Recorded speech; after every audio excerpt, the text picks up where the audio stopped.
Let's dive right in and learn some basic keyboard shortcuts. If you just want to quickly start a blank workbook, simply press Ctrl-N. When it comes time to save your work, press Ctrl-S. It's so easy there's almost no excuse for losing your work. Really, the only drawback to key combinations is that you have to remember them. But that's not so bad. First, you only need to remember the combinations that you'll use most often. For example, my favorite is Ctrl-Z, undo. I don't have to worry about getting a formula wrong because I can always simply press Ctrl-Z to return it to the way it was before.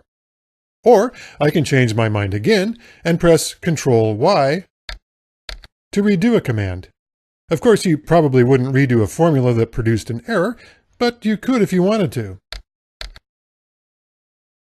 You can often remember key combinations by creating mental connections using the shortcut keys themselves. For example, there's Ctrl-P for printing, Ctrl-O for opening files, Ctrl-F for finding text, and Ctrl-C for copying data to the clipboard. You could also think of X, which is the shortcut key for cut, as being a pair of scissors. There are also variations of certain key combinations that you can get to by adding the Alt or Shift keys. For example, Ctrl-V pastes formulas, values, and everything. But if you want to choose what to paste, press Ctrl-Alt-V. And you get the Paste Special dialog box. Select an option, and click OK. When you're ready to quit for the day, you can quickly close your workbook by pressing Ctrl-W. If you want to exit Excel altogether, press Alt and F4. These two key combinations will be easy to remember because you'll find you can use them in other Office programs and in many other applications. Okay, we've shown you the basic shortcuts. Up next, key combinations for working with formulas.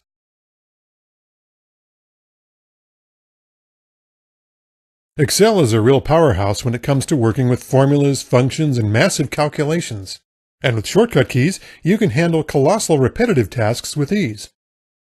I'll show you how to add formulas to this worksheet in just a few steps. Insert a formula in the top row that sums the values in that row.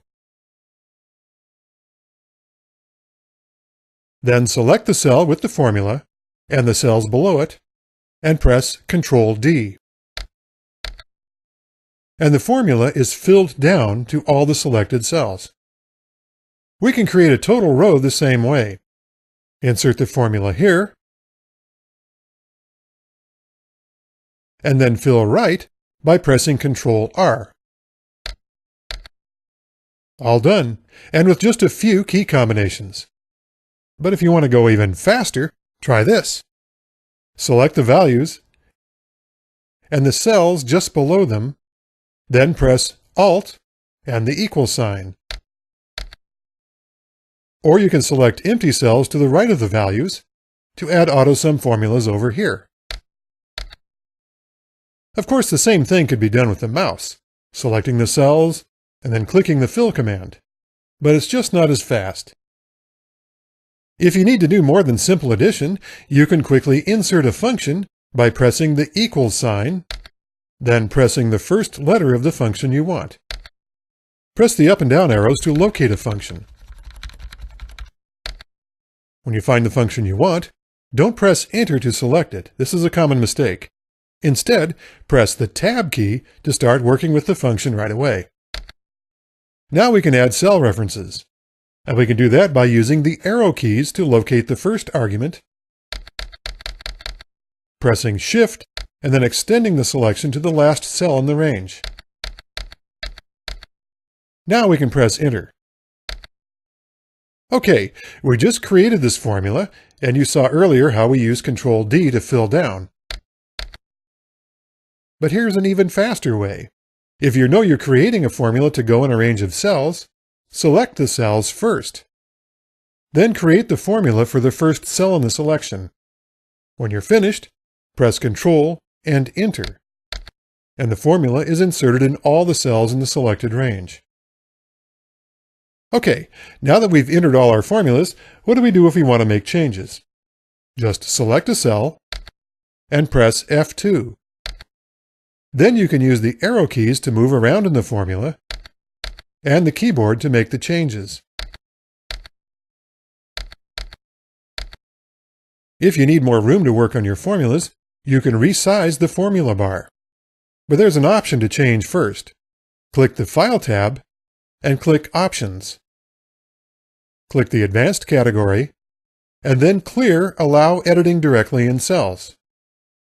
Then OK.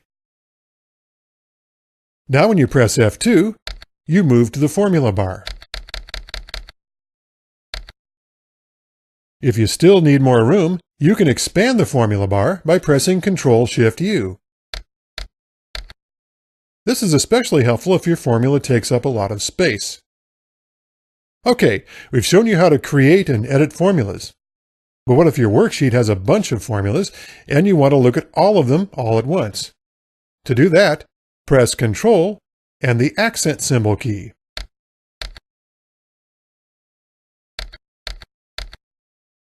Press the key combination again to go back to viewing values. Here's a very handy key combination if you need to use absolute references. In this formula, the divisor is B9, and the total of the values is in the adjacent column. But look what happens when we use Ctrl-D to fill it to the other cells. We get a division by zero error. That's because the divisor references empty cells. To fix this problem, we need to change the divisor to an absolute reference, so it always points to B9. In all the formulas, B9 will be changed to $B $9. Press F2 to start editing the formula. Move the cursor to the divisor, and then press F4. And dollar signs are added to the cell to make it an absolute reference. You can keep pressing F4 to switch between different reference types. Now when we select the cells and press Ctrl-D, we get the correct values. Here's a handy trick. Anytime you're entering a formula and want a quick way to back out, press Escape. In Excel, you can use the Escape key to get out of all kinds of precarious situations. Now you have the basics of working with formulas and data using key combinations. Up next, key combinations that let you move around in a workbook.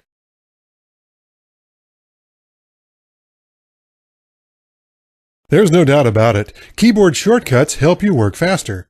I'll show you what I mean. Let's say we want to format these cells as currency. Just press the keyboard shortcut, Ctrl, Shift, then the dollar sign. To format as a percentage, press Ctrl, Shift, and the percent key. Ever need to quickly filter some data? Press Ctrl, Shift, L. There. Now we have filter arrows at the top of the data. So that's what keyboard shortcuts are all about. Doing things with your keyboard instead of your mouse to help you work faster. Click Next to begin.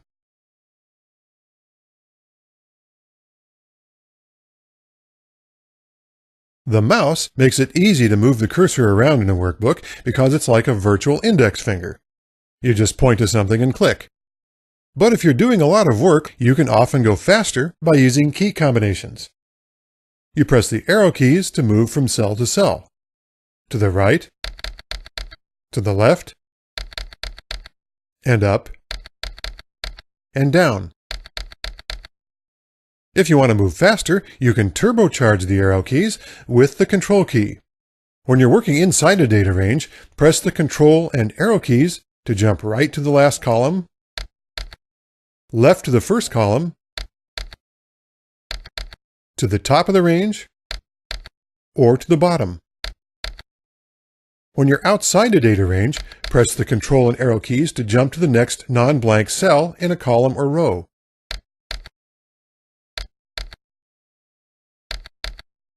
To jump to the lower right corner of your entire spreadsheet, press Ctrl End. To jump to the A1 cell, press Ctrl Home. You can also jump directly to a specific cell or range. Press Ctrl G, and then type the cell or range. The Go To box also remembers where you've been. Press Tab, and then press the arrow keys to select a cell or range to return to. What if you need to cover a lot of distance? Then you can use Page Down to move down one screen at a time,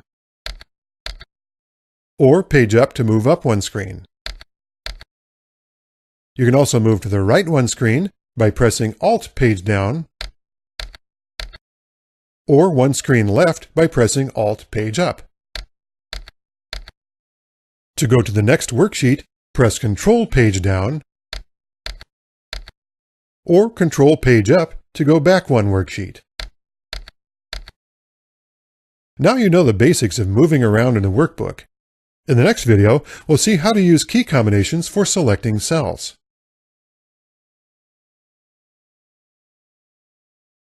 To help you create and modify your worksheets, Excel has commands for inserting and deleting cells. It also has commands for temporarily hiding cells. Let's get started. To add a column, select a cell to the right of where you want the column, then press Ctrl, Shift, and the plus sign. Use the up and down arrow keys to select entire column and press Enter. To add a row, select a cell in the row just below where you want the new row. Press Ctrl, Shift, plus, select entire row, and press Enter. It's just as easy to delete a row or column. Select a cell in the row or column you want to delete, and press Ctrl and the minus sign. Then select entire row or entire column, and press Enter.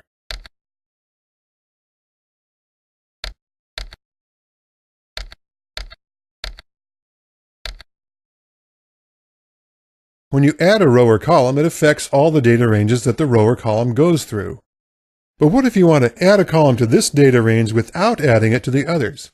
Here's what you do. Select the data to the right of where you want to add a column, and press Ctrl, Shift, plus. Then select Shift Cells Right, and press Enter. The column was added here, but not to the range below it. Now let's see what happens when we add a row. Select the cells below where you want to add the row, press Ctrl, Shift, plus, select Shift Cells Down, and press Enter. And a row is added to this range only. If you want to delete a row in a data range without deleting the entire row, select the cells and press Ctrl and the minus sign. Then select Shift Cells Up and Enter. Do the same thing to delete a column in a range.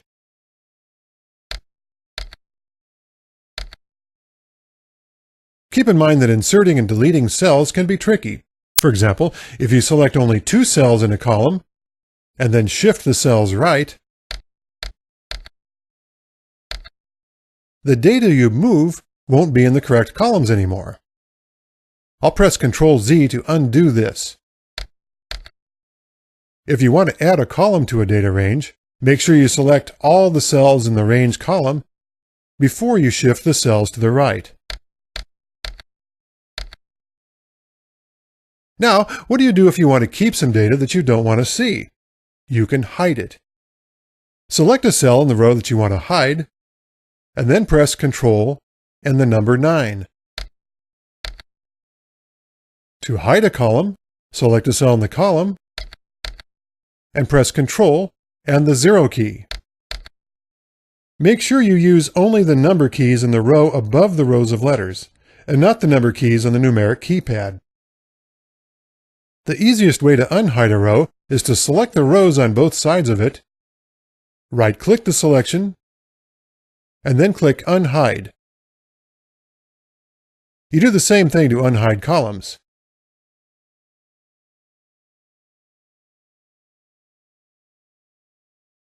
There's one more key combination that you should know about: Shift and F11. This simply adds a new worksheet to your workbook. At this point, you have all the basic key combinations for working with formulas, moving around in a workbook, and selecting and inserting cells. In the next and final video in the course, you'll get the basics of formatting with key combinations. Keyboard shortcuts make it easy to quickly format cells as you work in Excel. First, there are the popular commands for formatting text. Control-B applies bold formatting. Control-I italicizes the text, and Control-U adds an underline. Then there are some very useful key combinations for working with cells. To apply an outside border to selected cells, press Control, Shift, and the ampersand key. To remove the border, press Control, Shift, and the underline key. As we've already seen, Control-Shift $ applies the currency format. And Control-Shift % key applies the percentage format. But there's also Control-Shift %, which applies the number format with 2 decimal places, Control-Shift and the tilde sign, which applies the general format. And if you can't find the formatting you're looking for, press Control-1 to open the Format Cells dialog box. If you're working with text, press Control-Shift-F to go directly to the Font tab of the Format Cells dialog box. Have you ever needed to work with lots of text in a cell? First, give yourself some room by pressing Control-Shift-U. You can also expand the formula bar by dragging the border. Now, to help you organize the text, you can insert new lines. Press Alt and Enter. Add a new line as you write, or while you're editing text. In this course, we have explored many of the most popular key combinations, but there are many more. The second course in this series will show you how to use access keys, the other kind of keyboard shortcut that lets you access almost any kind of tab, button, or menu. And finally, if you want a printable list of all keyboard shortcuts, see the quick reference card at the end of this course. In the previous video, you saw how to move around in a workbook with these 8 keys and the Control and Alt keys. Well, by adding one more key to some combinations, you can use those same moves to select cells. And that key is the Shift key. Here's how it works. Use the arrow keys to move to the first cell that you want to select. Then press the Shift and right arrow keys to select cells to the right one at a time. Now if you press the Shift and the left arrow key, you unselect the cells one at a time. With only one cell selected, you can use Shift and the left arrow key to select cells to the left. If you want to turbocharge the selection, add the Control key to the combination. Press Control, Shift, and the right arrow to select to the end of the data on the right. Press Control, Shift, and the left arrow to select to the beginning of the data on the left. It works the same for the up and down arrows. Shift down, Shift up, Control, Shift down, Control, Shift up. Now watch what happens when you mix the right, left, up, and down arrows. Press Shift right or left to select by columns in the range, and then press Shift up or down to extend the selection by rows in the range. To do the same thing with fewer keystrokes, add the Control key. Control Shift right, Control Shift down. To move even faster, simply press Ctrl-Shift-End. This instantly extends the selection to the lower right corner of the data.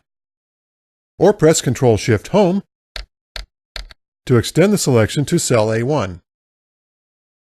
To select the entire data range, press Ctrl-A. So that's how you make selections when you are working inside a range of data. But there are plenty of key combinations for working with an entire worksheet. For example, you can select a whole row by pressing Shift and the space bar, or a column by pressing Control and the space bar. Another way to turbocharge these shortcuts is to select a row by pressing Shift space bar, then press Shift and the arrow keys. Then you can select more than one row. It works for columns too.